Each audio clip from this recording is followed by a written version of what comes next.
Ooh, something rare has happened. A letter from the Pokemon Unite development team. So I get a lot of people asking, Verlisify, why don't you play Pokemon Unite anymore? Talk about Pokemon Unite. If you haven't picked up on it, I'm a competitive person, which means if a game is dead, I don't get a lot of satisfaction out of it. And I did a video talking about the Pokemon Unite death spiral, that it's all bot lobbies, and when you finally don't get a bot lobby, everyone's trash because all the serious players have left.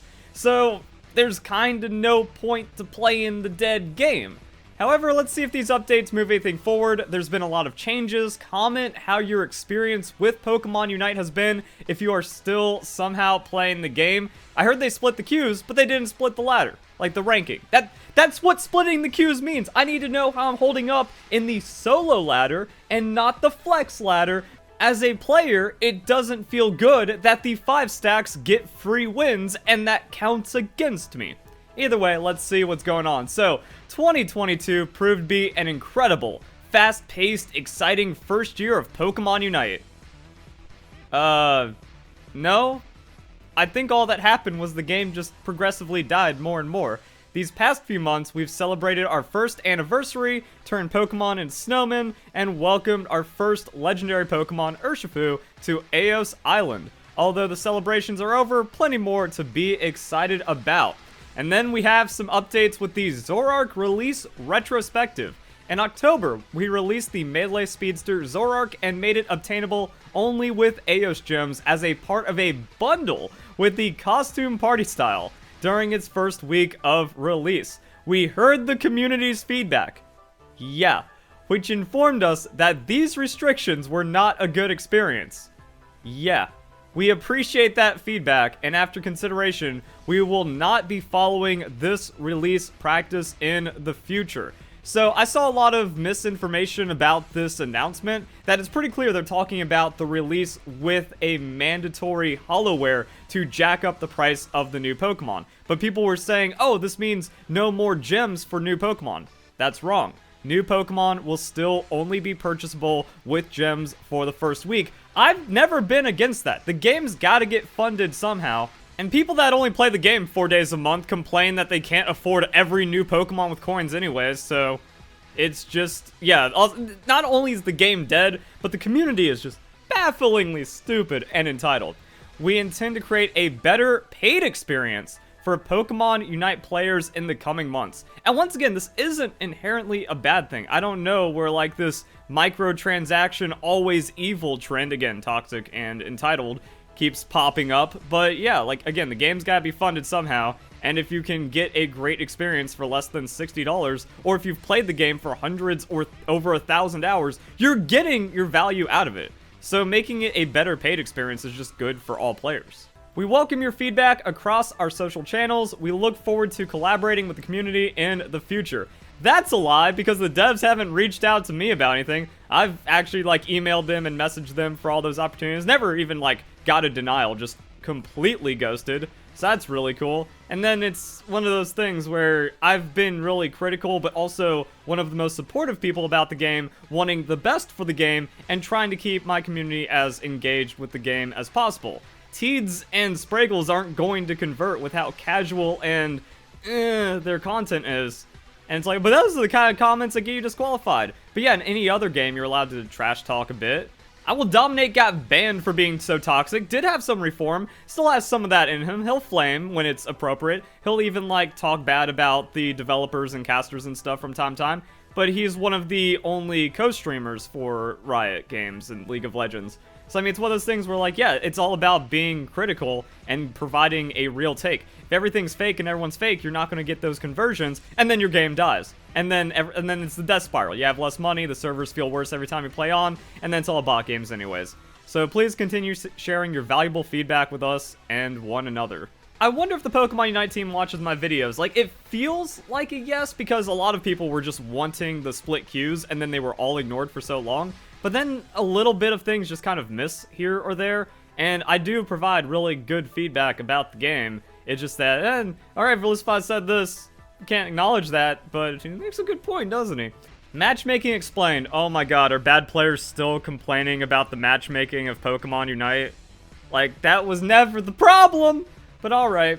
And I think it's one of those things where if you actually split the ranking of the queues, you solve a lot of the matchmaking problems, because it's all the players that think they're good that then just kind of like give up or give in and find for the people to play with, or only play in 5-man squads because they know that's the best way to play, which then dilutes the pool of solo and trio, or solo duo trio, and the rest of the queue, and then everyone's experience is just bad. Also, it's not matchmaking that's a problem, it's not punishing the toxic players when every other game you're actually getting someone that's just griefing. I think they actually address player behavior at some point in this, but yeah, like, again, this is what happens when you listen to the wrong content creators and the wrong voices in the community that are already destroying the game, and then their advice is so bad it further destroys the integrity of the game. Matching is based on MMR, which is a hidden number decided by factors like win percentage, consecutive wins, current rank. During matchmaking, players are put into a queue that searches for the players that have similar MMR. Except it doesn't, because all it is bot games. If anything, the MMR variance in matching needs to be more broad, or else the game is completely unplayable. And just a weird thing about Pokemon Unite as kind of like an already broken team game is that MMR isn't like a good way of gauging player skill, especially because like you can just float up into Master, and then eventually there's going to be like an ELO inflation throughout the season. So yeah, you just can go 50% win rate and still float up, or even like negative win rate, or just get carried and get lucky in some games. It seems like luck is more of a factor, and like teammates can carry bad players more than almost any other game, so you have like a lot of elo inflation. There's people in, I don't know what the current rank is. Alright, so the top right now seems to be 2600. That seems to be where the seasons end up, so people are gonna be like, well, I'm a 2000 ranked player, so I'm just way better than you. Nah, there's garbage in 2000. There's garbage even on this list right here, most likely. Yeah, if Pikadiff is top 100 with 2239, the entire rank system is fraudulent. We all saw how terrible Pikadiff is at Worlds. It's like, but they made it to Worlds. Like, again, it's a completely underdeveloped scene that only gets more and more dead and has less development and bad meta reads, and everyone just kind of like bandwagons horrible strategies, except for like the 2 actually good teams that show up to tournaments. I mean, I have half a dozen videos breaking down that like tournament gameplay is just bad, and even right here you can see Hoopa is unavoidable. The team that brought Hoopa won. Lucario's still present, and then, hey, I guess teams finally learned that Mamoswine's the best tank in the game. There's also going to be, like, tournament modes and draft modes and other things, so, like, the game is going to be getting some kind of competitive development, but it really feels like the devs have done too little too late for over the last year, and now that the game has come together, it could have came together faster with, like, good listening to the player base, and it could have made an attempt to grow, but no, Pokemon Unite didn't get the right content creators. They didn't sponsor the right people, so all their engagement turned out to be fake, and then the only people that cared about the game eventually left because it became unplayable. So yeah, there's more problems than just matchmaking and Aos coins, but listening to the vocal minority, this is like exactly how to kill a game, or how to kill a thing through PR.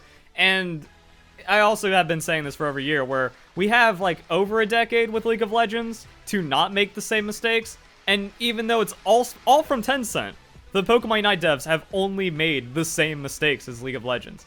After a period of time, if no players of similar skill level are available, matchmaking parameters broaden to look at a wider pool of potential teammates and opponents, and then you immediately get a bot game. By doing so, the game attempts to optimize the balance within and between the teams of player skill level.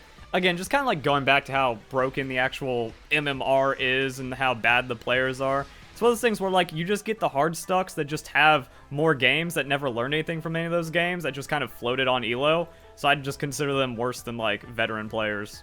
As well as created fairly matched environment for all players. You can see breakdown of team composition and MMR below.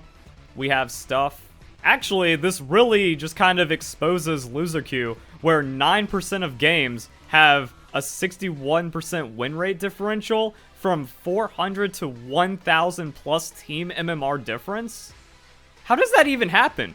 So because the player base is so dead and the game desperately tries to create a team, that's why you're ending up with like, oh yeah, I have a 60-70% win rate, and then I'm only getting matched with people sub 50% win rate, and my experience is terrible. And I really can't comprehend how 1 in 5 games are unevenly matched, and I imagine that this is actually worse now. Like, they're probably taking a very broad, like, year-long or multi-season long take of how the matchmaking goes, and then if you actually bring it to more recent, it probably looks worse. Like, 1 in 4 games just have almost evenly matched, which is effectively unevenly matched, and then explicitly, directly unevenly matched. How is that happening when the game is pairing you with sub 50% win rates if you're a good player? Like, that's the whole thing about loser queues, that you start doing so well, and the game wants to try to bring everyone as close to a 50% win rate as possible, or at least, like, to try to find true skill, to where if you're, like, on a hot streak or something, they're going to start matching you with, like, lower win rate players, but then it's still an unevenly matched game?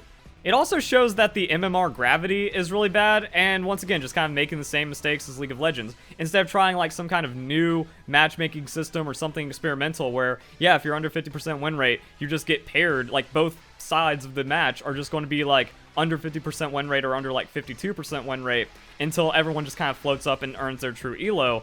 But because you just get so many free MMR points from playing the game and even having a sub 50% win rate, everything's really ugly. And then like this philosophy about having balanced teams where you just have someone god tier trying to carry 3 people that are so far below them it somehow balances out, that just doesn't work.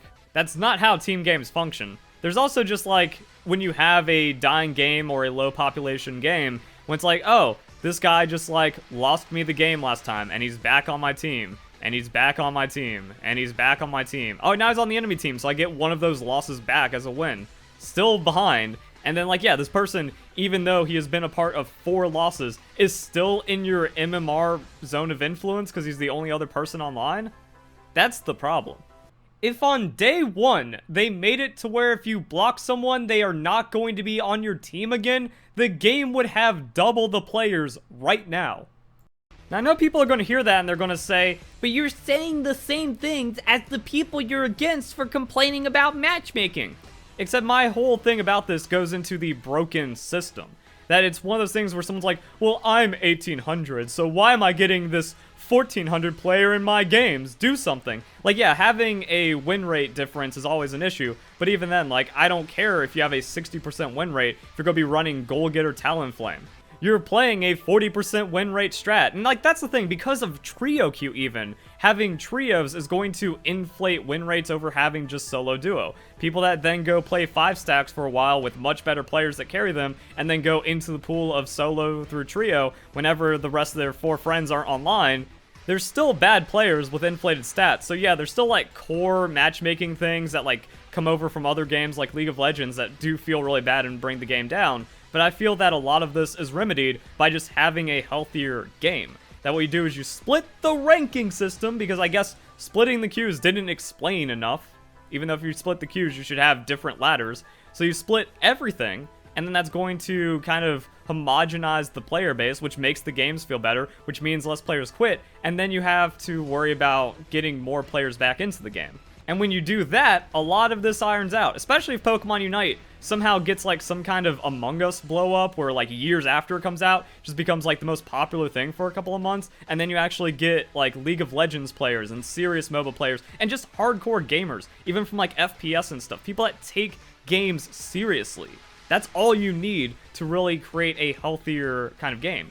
You also need to nut up and make this the most desirable MOBA. If you announce that there is a $500,000 prize to the first place team at Worlds, you will get that money back in purchases. Also, just make shiny skins. Charge $10 each and you can fund millions for the competitive circuit, which will bring millions of players into your game. I already identified the problem before the game even came out for mobile. It's the Pokemon community. Because the Pokemon community is so toxic and entitled, it destroys everything it touches, and that's only going to get worse for a team-based game. Without the ability to hack and cheat, the Pokemon community is completely incompetent, because that is the influence from bad actor content creators, which is all of them. All they have done is taught children how to cheat the game and be spoiled. So when this mentality comes into a team-based competitive game, it just turns into a cesspool. But this also kind of goes into other esports and a deepening of that, because like we see this in CSGO, we see this in League of Legends. I didn't really follow Overwatch, but I imagine the same thing happened. It's that North American players just don't have any drive. They don't have any desire to be competitive, because it's actually more profitable to be a streamer, to be an entertainer, to just do the funny things, or just lie and scam people. European and Asian cultures don't have the same luxuries, so they have the drive to be competitive, to get themselves out of the bad situation because they have to prove something. We got coddled over here with everyone getting a trophy and then just bad actor content creators faking all the content and lying to them to where there's no drive and everyone's a spoiled brat that doesn't want to work for any of their things because they don't have to. So if we, and like, I guess like broadening the player base is going to help that, because yeah, you get people from League of Legends that are kind of having the same mentality, but the Pokemon community has like the worst of it. The worst desire to actually work for your things, play the game, and improve. And that's where my complaint of people complaining about the matchmaking comes from. They are here.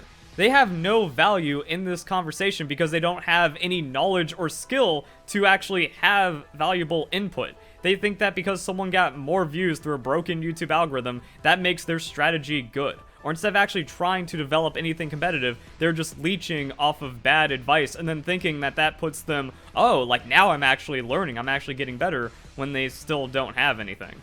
Now, social media has exacerbated this problem by making everyone ignorant and stupid, but again, the toxicity of the Pokemon community really just destroys everything through this kind of model. So looking at this, we can see that over 96% of all matches have teams with similar composition. Oh, this is just composition. So we have like the difference of the 3.5% of games. That's also kind of like getting worse the higher up you go, where it does get to the point where if like you're the only solo player out there, you're going to be going up against more 3 stacks or God forbid 5 stacks, because that will happen. I don't know if they like, well, not anymore because they did split the queues, but before they split the queues, it was so rare that people say, oh, they don't do that anymore. That's because they never reached the heights. They didn't get to that skill level where it actually became a problem like it did for me. I waited over 10 minutes for a game just to solo into a 5 stack at one point. It's nuts. So yeah, that's why they're like, but we have 96% of games where the composition is even. 5 solo versus 5 solo, 3 group 2 solo versus 3 group 2 solo. The percentage of matches with little or no skill difference in team skill exceeds 80%. However, we have been researching player experiences and sentiments on the subject, as not all players report having equal matchmaking experiences. And again, that's just the thing where it's like bad players complaining when like they are the problem and then not being able to realize that because they think ratios are real. A content creator that's mediocre at the game that made some meme set about Stealth Rock's Goal Getter Score Shield Crustle won a couple of like matches that had no competitive integrity whatsoever, or were just cherry-picked from a selection of matches where it was just a completely bad strategy, or they got carried or something like that, and then players replicate that and they expect the same results, and then they complain about team. But I mean, like, you're always going to get team complaints in any competitive team-based game, which is also why not having split queues makes the problem even worse. And that's one of the things, like, as a dev, if you're listening to the bad players who are the problem complaining, you're only going to ruin your game more. To improve player experience, in July we implemented, in July you implemented change the formula on how master points are gained and lost? I guess master points, I didn't play enough to actually, like, get deep into master, so maybe that made it a little better, but I mean, like, I got too many bot games to even, like, try at that point.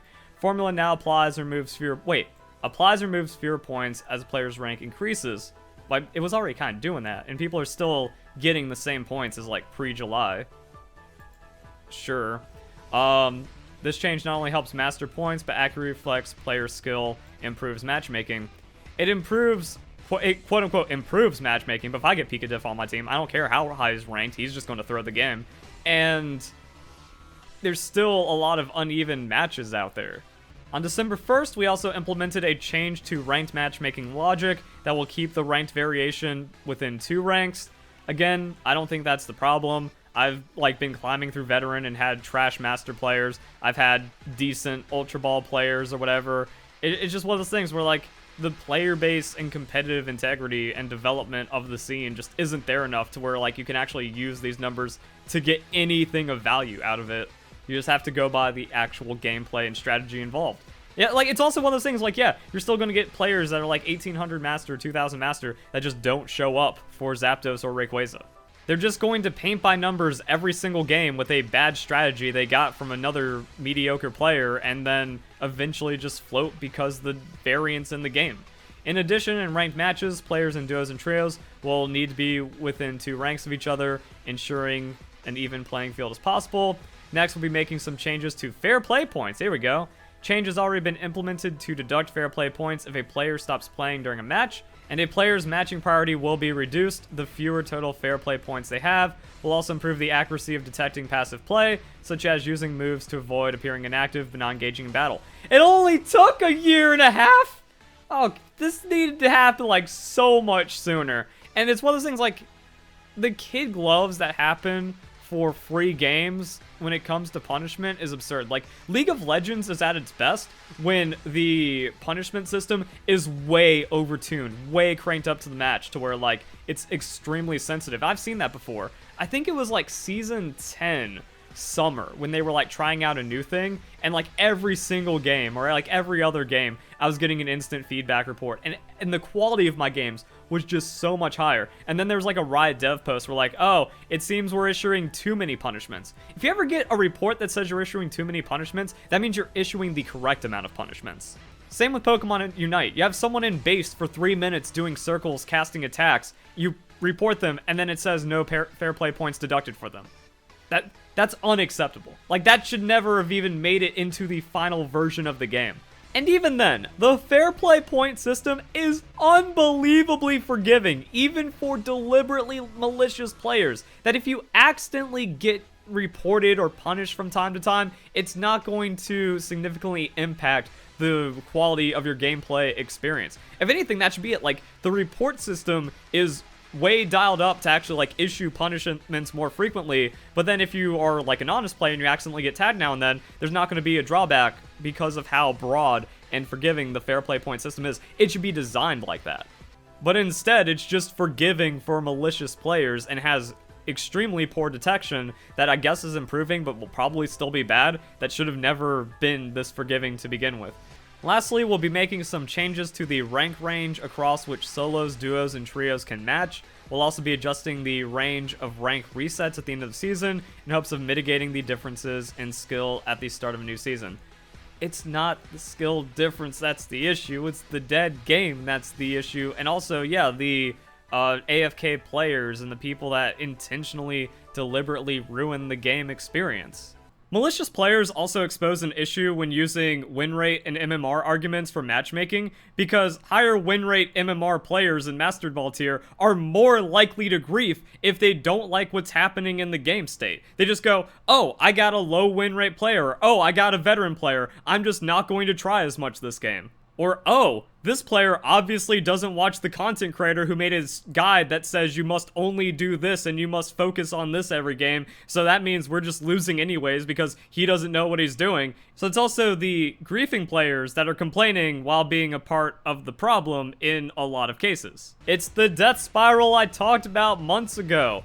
Getting griefing players in nearly every game causes players to quit. Players quitting means less money for the servers, so the next time you play, the game just feels less responsive, which causes people to quit, which causes you to get more bot games, which causes those players to quit because they actually want to play a real game against real people and not have their bots grief them. I guess the bots have some kind of like AI learning, or they like learn from player behavior, to where like a bot just ran top, instantly gave up a double kill to the enemy bot, doesn't make sense, and then did circles in base. What? It's just learning. Like, the player base is so toxic that the bots learn exclusively toxic behavior because it's so prevalent. Your game is fucked if the bots are giving up when they're supposed to be helping you. And then, like, the bots are learning from the player base, and then that player base is what you're getting feedback from, instead of just trying to make a game you believe in. And again, why is this taking over a year? This should be December 2021. This should be, hey, we watched the mobile rollout for a couple months. We've had a couple ranked seasons now. Here's all the changes we're making. And now we're actually trying to make it, like, we're going to cut off these problems before they make the game dead. Finally, we'd like to introduce everyone to Pokemon Unite's new producer, this guy. Make Pokemon Unite a fun experience. Doubtful. I don't know what brings Pokemon Unite back. Again, it's like, it's that death spiral that if you don't, like, actually invest money into your game, you're not going to be able to grow it. You need to invest money to get people to sponsor people so that make the game interesting again. But you also need to actually, like, put money into the servers, more money than is necessary, so that the few people that are playing actually have a smooth experience. I don't understand how the Japanese beta I played on a foreign server, and it was more responsive than any time playing on the North American server. How's that possible? The expanded matchmaking also means you're going to get like orange bar games all the time, and it's just bad, but also giving your devs more money or expanding the dev team to where they can actually solve these issues in a month instead of a year. But then that requires investment. Right now, I guess the game is just getting floated by whales and everyone having the season, or like not the season, the monthly paid pass, and also buying the battle pass with their gyms and stuff. Like that's what's floating the game right now, instead of having like a larger audience of just people that naturally want to kind of make microtransactions every once in a while. It's like that's where you have to take the risk. You have to give up the small but reliable whale income to then just dump the rest of your funds into a final push to make this game succeed. But then that requires risk. That also doesn't sound good to the people to the investors and people trying to find profit in this if it can fail. And then like, yeah, it's just a mess. Also, this feels like a lie. What's exciting about learning about AOS gym releases and matchmaking? And that's the whole update. I don't know. Hope you guys enjoyed the video. Hope you all have a nice day. Thank you very much for watching.